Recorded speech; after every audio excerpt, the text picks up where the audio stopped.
กระดูกพรุนเนี่ยทำให้เกิดกระดูกหักนะครับโรคเนี่ยนะครับไม่มีอาการอะไรเลย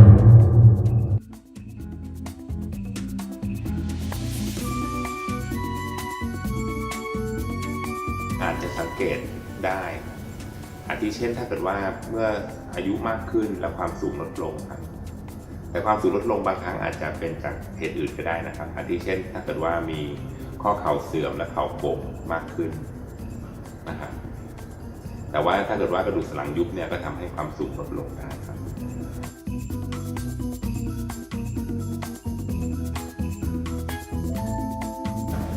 กระดูกของเราเนี่ยบางครั้งเราคิดว่าเป็นเหมือนท่อนไม้ท่อนหนึ่งนะครับแต่ความจริงไม่ใช่คือกระดูกของเราเนี่ยจะมีเซลล์ที่รับผิดชอบในการสร้างและการทำลายกระดูกเกิดขึ้นอยู่ตลอดเวลานะครับเซลล์นั้นเนี่ยจะมีลักษณะเหมือนหัวจรวดนะครับที่ด้านหน้าของจรวดเนี่ยจะเป็นเซลล์ที่ทำลายกระดูกมันก็จะกินกระดูกนะครับแล้วก็สลายกระดูกจากนั้นเนี่ยก็จะเกิดโครงขึ้นเซลล์ที่ตามมาซึ่งเป็นเซลล์สร้างกระดูกเนี่ยก็จะตามมาแล้วก็สร้างเนื้อกระดูกใหม่ทำให้กระดูกของเราเนี่ยมีความแข็งแรงและไม่หักนะครับบางครั้งเนี่ยมันจะเกิดรอยแตกเล็กๆในกระดูกเรานะครับถ้าไม่มีกระบวนการสร้างและทำลายอยู่เสมอเนี่ยก็จะทำให้กระดูกเราเนี่ยมันเปราะหรือมันแตกได้ง่ายครับ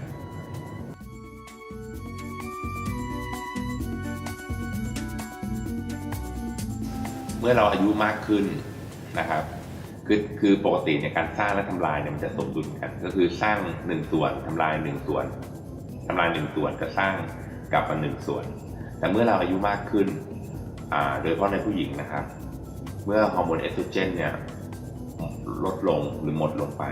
ก็จะทำให้เซลล์ที่ทำลายกระดูกเนี่ยมันก็จะแอคทีฟขึ้นมามากขึ้นเพราะว่าเอสโตรเจนนี่จะเป็นตัวที่ไปยับยั้งการทำงานของเซลล์ทำลายกระดูกนะครับคราวนี้เนี่ยก็จะกลายเป็นเหมือนกับว่าทำลาย2ส่วนสร้างกลับคืนได้เพียงแค่1ส่วนดังนั้นเนี่ยผลรวมก็จะเป็นการติดลบนะครับมันก็จะทำลายเยอะกว่าคราวนี้กระดูกเราก็จะบางลงเรื่อยๆโดยทั่วไปเนี่ยภายหลังจากที่เรามีความหนาแน่นกระดูกมากที่สุดที่อายุ30 ปีใช่ไหมครับอายุ30ถึง50 ปีเนี่ยอัตราการลดลงของมวลกระดูกจะอยู่ประมาณ 0.5 ถึง 1%แต่ถ้าเกิดว่าพอเราหมดประจำเดือนไปแล้วนะครับอัตราการลดลงของมวลกระดูกเนี่ยจะเพิ่มขึ้นเป็น 1.5 ถึง 2% ต่อปี